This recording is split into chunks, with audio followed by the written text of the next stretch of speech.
part of our life. A student cannot be built without a teacher.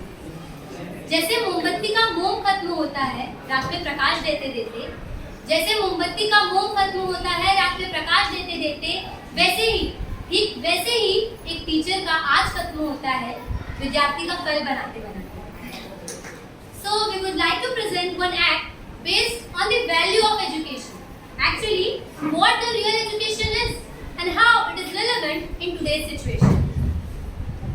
We present this act to just mirror the today's situation. If our act hurt someone's sentiment, then we are very sorry for that.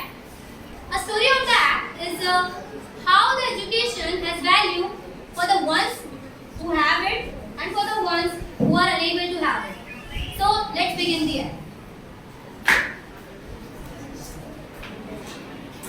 Good morning class. Today we are going to revise the last chapter and continue ahead.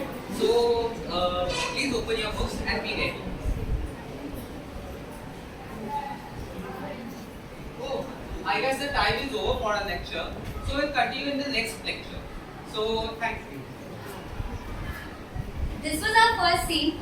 As you saw, the teacher has come and two students bunked the lecture. This was our first scene. So let's begin.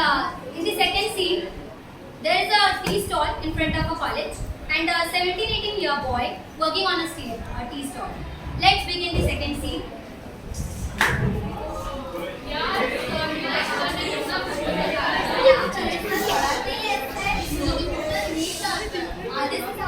समझ में नहीं आता वो चार. हाँ, इसलिए इतना नींद आता है मेरे लेक्चर में. मैं तो ये क्लास हमेशा बंक कर.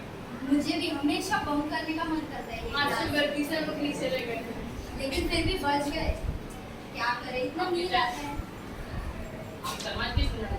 हाँ, मैंने उनके बारे में सुना है. वो तो काफी अच्छा पढ़ाते हैं. आप लोगों को तो मजा आता बंक करने में. ओए, अपना काम कर, तेरे बस की बात नहीं पढ़ाई. हमें बस काम है, क्या करना है हमें पता है. आइए सर, चलो आपके लिए. हाँ, यहाँ पर क्या है, कॉलेज में तो छोड़ते नहीं. यहाँ पर क्या है, बस हमें देखना है.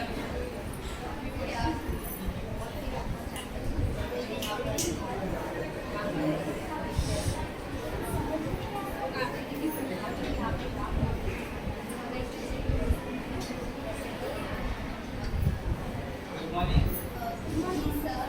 तुम लोग इधर क्या कर रहे हो? क्लास में लिखे नहीं आज? तो कितने लेक्चर हुए?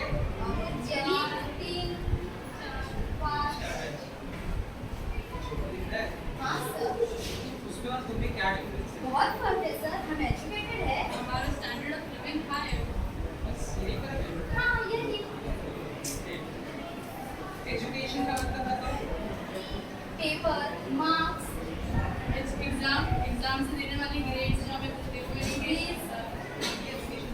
हाँ. बेटा इधर जी सर. तुम्हारी ये एजुकेशन की वैल्यू क्या है? अगर तुम पढ़ पाते तो तुम क्या करोगे? सर एजुकेशन सर पढ़ाई का जरिया है. इससे हम अपना नाम कमा सकते हैं. इससे हम अपनी पहचान बना सकते हैं. सर काश मुझे पढ़ने से मैं बहुत पढ़ता और अपने जैसे को काफी लोग उन्हें से तक आने की नौबत नहीं पड़ती. सर मुझे जितना होता सर मेरे लिए तो यही पढ़ाई. सॉरी सर, हम समझ गए एजुकेशन के लिए वैल्यू क्या होती है. आज हमारे देश में ऐसे कई लोग हैं जिन्हें अपॉर्चुनिटी नहीं मिलती, जो पढ़ना चाहते हैं बट उन्हें पढ़ने का मौका नहीं मिलता. हम खुशनसीब हैं कि हमें यहाँ इतने बड़े इंस्टीट्यूट में आकर पढ़ने का मौका मिला है.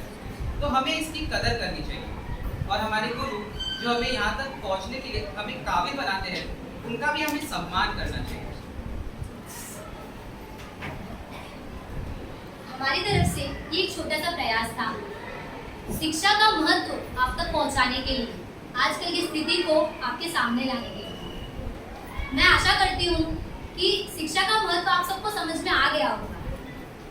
शिक्षा का हमारे जीवन में बहुत महत्वपूर्ण स्थान होता है, लेकिन उस शिक्षा को हम तक पहुंचाने के लिए एक शिक्षक का बहुत महत्वपूर्ण योगदान होता है. तो इन्हीं शिक्षक को समर्पित, इन्हीं गुरु को समर्पित 4 पंक्तियों से इस नाटक का अंत करना चाहूंगी. खींचती थी आड़ी टेढ़ी लकीरें, आपने मुझे कलम चलाना सिखाया. खींचती थी आड़ी टेढ़ी लकीरें, आपने मुझे कलम चलाना सिखाया, ज्ञान का दीप जला मन में, ज्ञान का दीप जला मन में, मेरे अज्ञान के तमस को मिटाया। Thank you. Happy teachers.